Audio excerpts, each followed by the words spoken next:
Jump King is a brutally difficult platformer with a notorious platinum rating of 10 out of 10. This means it is one of the hardest platinums you could ever attempt, and according to PSN profiles, only 213 people, myself now included, have succeeded. This number is actually nearly double what it was a couple weeks ago because people have been making videos on it again and it's having a bit of a resurgence. I remember back in 2019 when it first came out, all the popular streamers were having a go at it outside of getting over it with Bennett Foddy. This was one of the first examples of a hardcore Punisher platformer that kicked you while you were down, and one mistake could start a chain reaction of tilt that led to the loss of nearly all your progress. If you were able to beat it, you could flex, you had bragging rights, and that was just to beat it. But platinum it, almost nobody went so far as to do that. Beating it was enough. According to the stats, only 18% of people have the trophy for getting to the top of Jump King's initial map, so 4 out of 5 people who knew they were signing up for a hardcore platformer tapped out anyway, unable to complete the challenge. Well, that's one of the easiest challenges this game offers because it gets magnitudes worse. For a little more context, the only reason Jump King is such a hard platformer is because of how the controls are designed to be that way. If you take Jump King's map and put it in any other 2D platformer, it's a cakewalk. Celeste would ascend this mountain in 3 minutes flat. Mario would reach the top not far behind because he's a little floatier. Anyone with double jumps or air dashes would clear this in a heartbeat, and even a single jumper with a mantle mechanic could safely climb the whole thing with 0 falls with their eyes closed. Jump King himself, if we're calling the character that, has a much harder go of it. Other than walking, all he can do is jump left, right, and straight. He has no aerial mobility, no mantle, no double jump, no air dash, no hover, no power you could possibly imagine that would make a platforming protagonist have an easier time of it, and the main kicker is he has to charge his jumps from the ground to determine how far he goes, and the timings are tight. Apparently there are over 30 variations to your jump depending on how long you hold the X button, with only a frame of difference between each one. A single frame of button holding can make all the difference. You don't have to be frame perfect with every jump, because most of them have a few frames of leeway where your character can still make it, but some of them are diabolical and require a level of precision that other platformers just don't. Anyway, the game's extremely hard, and that's just its base level of difficulty. When I first played it a few years ago, it took me 4 hours to reach the top, and that's considered good for a first time. Nowadays, after 90 hours of experience, I can beat it in about 6.5 minutes, because it's just an exercise in learning all the jumps and making little to no mistakes ever. The game isn't long, it's just an absolute minefield of potential mishaps. Imagine a literal minefield that's like a quarter of a mile long. You've heard of 1 step forward, 2 steps back? How about 1 step forward and anywhere between 5 and 50 steps back for holding a button a frame or two too short or too long?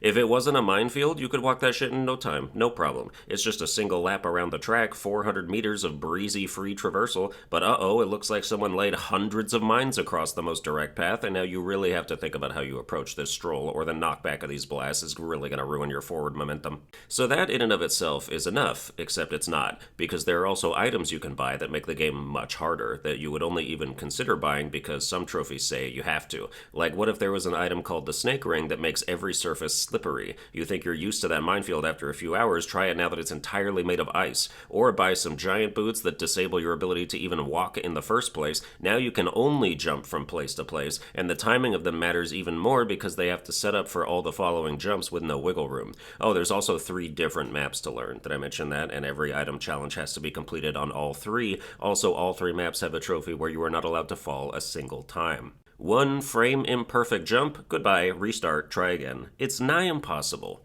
Nigh. So this was my life for a month. I streamed Jump King over a dozen times, going anywhere from 3 to 13 hours straight, chasing after all 49 trophies in the game, and I got 47 of them without issue. I mean, not without issue, some of them took like 7 hours to do one of, but without major issue.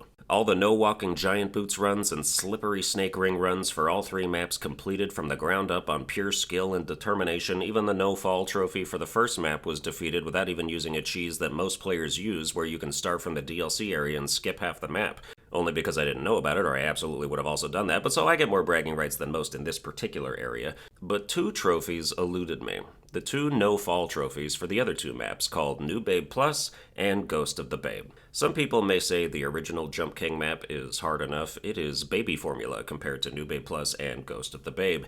The jumps are just harder, there's more of them, they're tighter, you fall a lot more when you fall on average, sometimes past entire areas you just finished clearing. There are possible falls in Ghost of the Babe that undo about 30% of the entire map. It is unforgiving. Now, if all you care about is getting a platinum, there is a way to mitigate a large amount of this difficulty, something platinum hunters use in lots of other games, mainly to save time and prevent the need for extra playthroughs. These are cloud saves. You can upload a cloud save at any point, and then after doing whatever you need to do to get your trophy, you can re-download it to revert your game state back to what it was when you uploaded it. The most common use for this is getting multiple endings in games without needing to do multiple playthroughs. Like in Bloodborne, for instance, you can get to the last part where you talk to Gehrman and decide whether to fight him or not, upload a cloud save before you talk to him, get one ending, get the trophy for said ending, then re-download the cloud save to revert back to before you made a choice, pick the other option for the other ending, and get that trophy. In these cases, it's just convenience. It's not like you have anything to prove by doing another playthrough of a game you literally just beat. Your ability is not on trial here, you're just saving yourself some busy work. With Jump King, though, cloud saves can revert mistakes and create checkpoints in a game that otherwise doesn't have them. And if you're dedicated enough to the art of the cheese, you can literally cloud save after every single successful jump and gradually, agonizingly slowly, make your way to the top of anything for a no-fault trophy. To be clear, I did not do that, though apparently many people have. But this is where the controversy of my Jump King Platinum takes shape.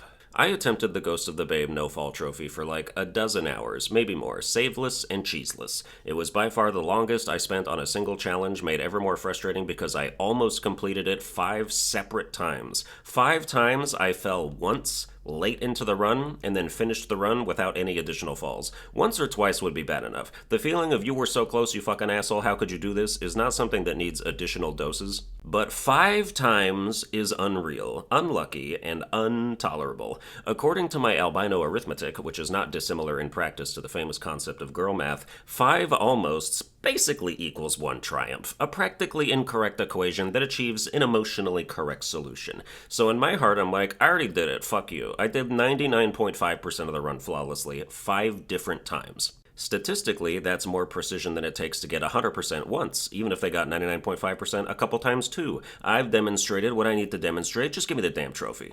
When you've committed every jump in the map to muscle memory, at some point luck plays as comparable a factor as skill. Like, oh, based on my history, I have a 99% chance to land this jump, and a 75% chance to land this other jump, maybe a 50% chance to land this super dumbass jump coming up. So in order to succeed in a no-fall attempt, you need all of these dice rolls to work to create the fairy tale run. Now, obviously, the more you practice and learn the game, the more these percents go up, but they're never going to be a full 100. There's always a risk, and there's always potential bad luck. When do we finally get the run where every skill check is passed? It's like Baldur's Gate 3, but if Astarion fails to pick a lock, you start a new game. So in this moment, after 100 plus attempts where 5 of them teased my ever-loving balls, I decided to use 1 cloud save. I planted it halfway up the map, which I still had to get to without falling for it to even matter, and which would still require me to do all the hardest parts afterwards since they're all in the second half, and from then on, every time I fell, I reloaded the cloud save and restarted from that halfway point.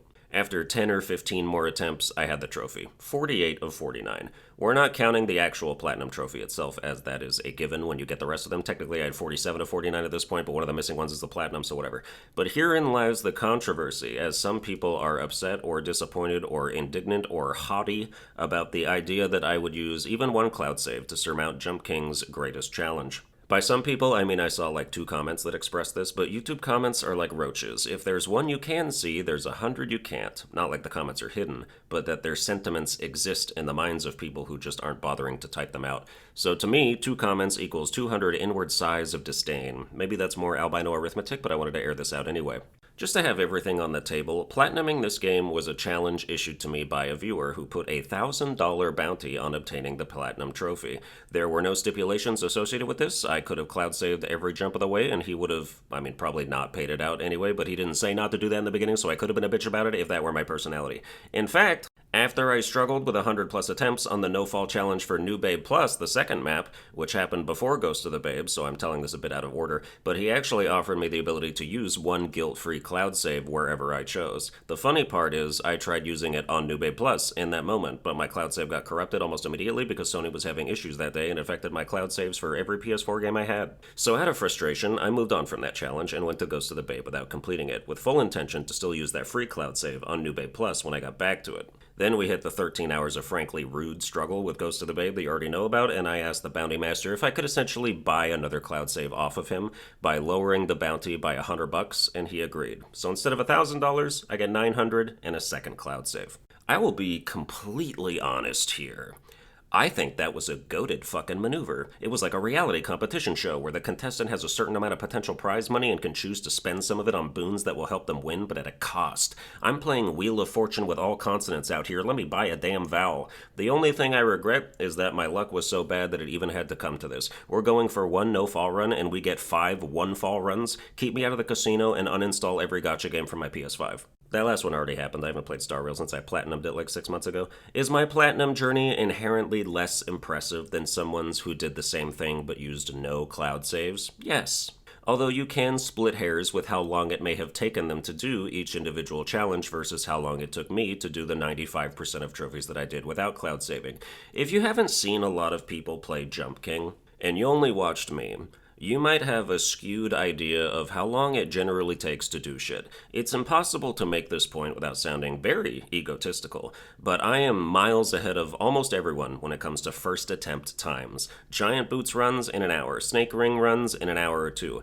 Outside of the one that took 7 hours on Ghost of the Babe because I fucked up a jump at the very end at the 3.5 hour mark and it was so devastating it took another 3.5 hours to get back there. Normally I'd say I make it look easy, but for Jump King I make it look medium because it's still hard as hell. But despite that, you still get some armchair platformers in the crowd that think what they're seeing from an objectively top 1% player and certified god gamer is standard fare. I encourage these people to try it themselves and see what standard really looks like. I don't care if people wish I didn't use those 2 cloud saves. They can have that wish and hold it dear to their hearts. But I will argue anyone who tries to say these things. 1, I am somehow bad at the game for doing this. Okay, go Snake Ring Ghost of the Babe real quick. And if you actually manage to suffer and toil your way to the top without cloud saves, turn around and tell me you still suck at this game and see if that feels right to say after what you just accomplished.